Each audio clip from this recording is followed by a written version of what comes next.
Hello बच्चों, let's take the question. Question हमसे कह रहा है कि ईच कॉम्प्रहेंशन, हमें बोला है कि जैसे कैटालिटिक हाइड्रोजनेशन के बेस्ड पे कॉम्प्रहेंशन दिया हुआ है और लास्ट में हमसे क्वेश्चन पूछ रहा है कि जो कैटालिटिक हाइड्रोजनेशन होगा आउट ऑफ दीज एल्कीन, जो हमें एल्कीन्स दे रखे हैं ए बी सी डी, इन चारों एल्कीन्स में से कौन से वाले एल्कीन का हाइड्रोजनेशन, कैटालिटिक हाइड्रोजनेशन सबसे ज्यादा एक्सोथर्मिक होगा, यानी कि बहुत ज्यादा एनर्जी प्रोड्यूस करेगा। तो सबसे पहले की कॉन्सेप्ट देखते हैं। सो जो की कॉन्सेप्ट है, it is based on, we can say, catalytic hydrogenation।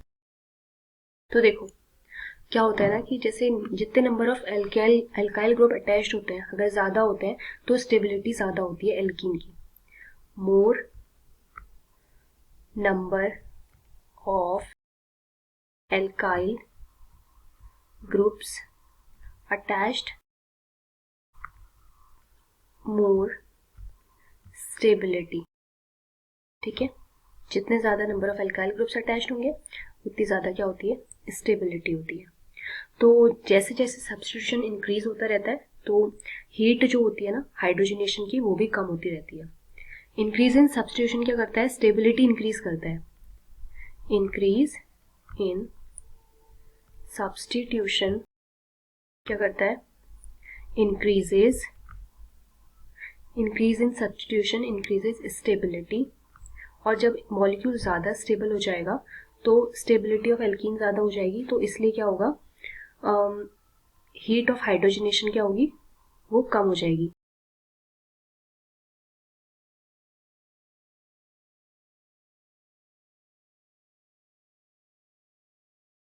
ठीक है, तो वो जो मोस्ट सब्स्टिट्यूटेड एल्कीन होगा वो ही ज्यादातर फेवर किया जाता है। सब्स्टिट्यूशन के इंक्रीज होने से स्टेबिलिटी इंक्रीज होगी, जिससे क्या होगा, हीट ऑफ हाइड्रोजनेशन वो कम हो जाएगा। तो होता क्या है कि जो टेट्रा सब्स्टिट्यूटेड एल्कीन्स होते हैं, टेट्रा सब्स्टिट्यूटेड, वो क्या होते हैं, सबसे ज्यादा स्टेबल होते हैं। स्टेबल, मोस्ट स्टेबल और हाईली स्टेबल। ठीक है, हाईली स्टेबल होते हैं, फेवरेबल भी होते हैं क्योंकि उनमें ज्यादा एल्काइल ग्रुप्स होते हैं। और ऑन द अदर हैंड जो मोनो सब्स्टिट्यूटेड होते हैं, मोनो सब्स्टिट्यूटेड में क्या होते हैं, वो लेस स्टेबल होते हैं। Mono substituted alkenes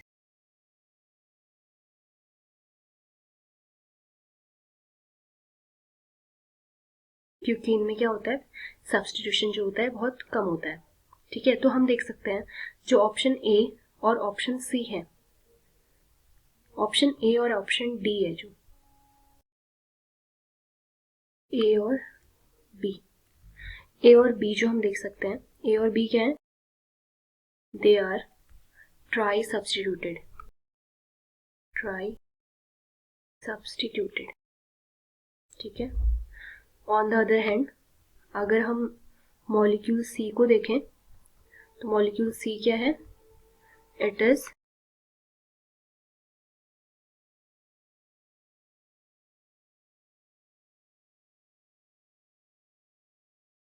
other than all of these. अगर हम डी वाले ऑप्शन को देखते हैं तो option D is here mono substituted. Since this molecule, that is option D, is the mono substituted one, that is, it is the least stable molecule. Least stable molecule.